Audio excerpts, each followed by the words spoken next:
kabulastugan. Hindi malilimutan ang asaran na merong pikunan, lalo na rin ang unang niligawan, unang kabiguan.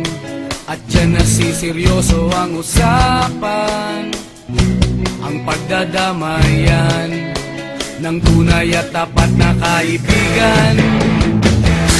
Kung mga buwan, kaibigan namang maaasahan. Oh, di na tayo babata, edad may di nahahalata. Sa mga trip unti-unti na tayo nagsasawa. Pero kahit ganon, barkadang matatag hanggang sa ngayon. Minsan man magkita, tiyak may kwela, yan ang aking mga tropa.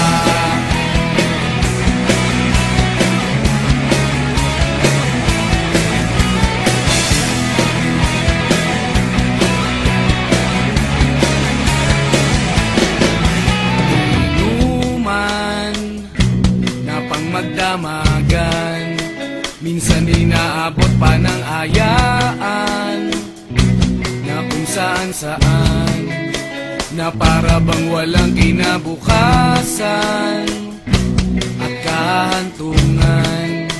At dyan nasiseryoso ang usapan, ang pagpapayuhan ng tunay at tapat na kaibigan.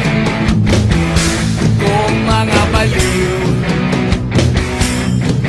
kaibigan namang nakaka